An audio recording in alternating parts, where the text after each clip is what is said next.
Hi, and welcome to Wednesday Wisdom, where I plan on doing weekly videos, bringing you short, encouraging videos based out of the Word. I love in the Bible where it says in 1 Corinthians that Jesus himself became wisdom for us. I love the gift of wisdom. We know that Jesus Christ, the seven spirits of God, he is that wisdom and understanding, counsel and might, knowledge and the fear of the Lord.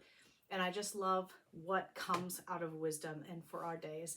So just short videos to share a little nugget of wisdom for your week. And I'm starting this week out on faith. I'm so excited about the topic of faith. This isn't a deep dive.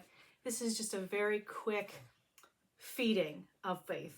And so my first verse comes out of Hebrews chapter 12, verse 2. It says, looking unto Jesus, the author and finisher of our faith, who for the joy that was set before him endured the cross, despising the shame, and has sat down at the right hand of the throne of God. And so Jesus actually gave us faith. He starts our faith and he finishes it, and he's working on it our whole journey from beginning to end.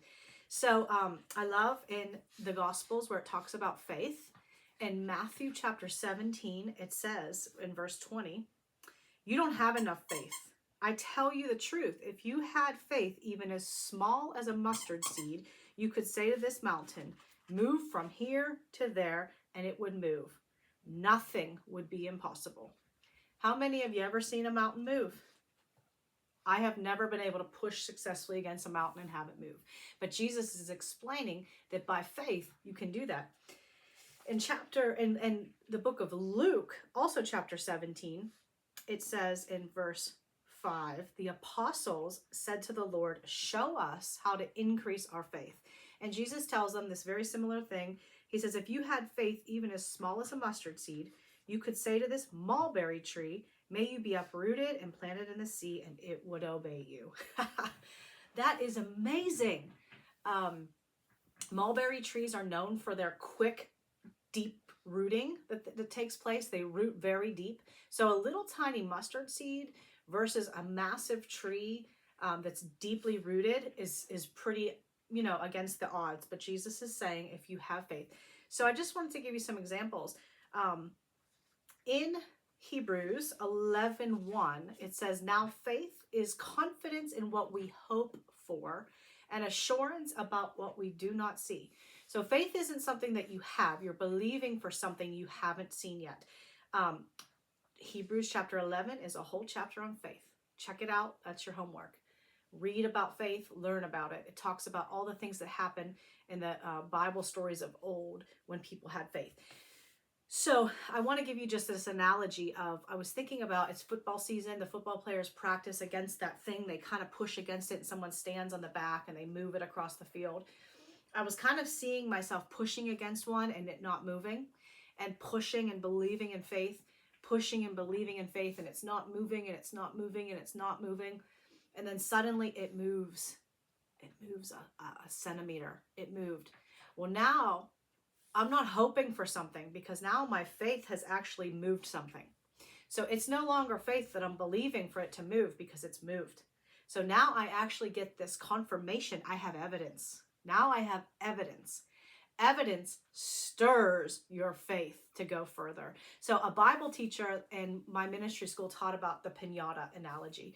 And you're taking hits at the piñata, and you're taking hits at the piñata, and nothing's happening. Nothing's happening. And then suddenly someone cracks it and a Tootsie Roll falls out. Well, okay, but there's more in there. So what do? You start to build that faith. Okay, that mountain is starting to move. That mulberry tree is starting to come up a little bit out of its roots. And then you hit again, and maybe nothing, but then you strike again and out pours the candy. Well, in Jesus, when you take that blow to the piñata, that candy never stops. You have now tapped into a realm that will continue pouring out and pouring out. So this is how faith works. Well, guess what? Now you have faith for an even bigger piñata, a bigger mountain. Your faith is stirred and increased. So I'm excited about faith. Partnering with God, stirring in hunger, following the Spirit of God. You cannot be stopped. And so again, sometimes, depending on, I'm thinking about my nephew plays baseball and he's in 4th grade. Some of these 4th graders, man, they're bigger than me. My nephew's, the little guy. I'm like, these guys, they look 25. They can't be in 4th grade. So yeah, maybe the baseball player who's 25 takes one swing at the piñata and it's done. Bigger faith, but most of the time it's the little kid that's trying. Well, when you're swinging, it doesn't matter if you don't see anything crack out. You crack again, you strike again, you push at that thing again, and it starts to move across the field. Now you're moving it, and your faith is just continually being refreshed.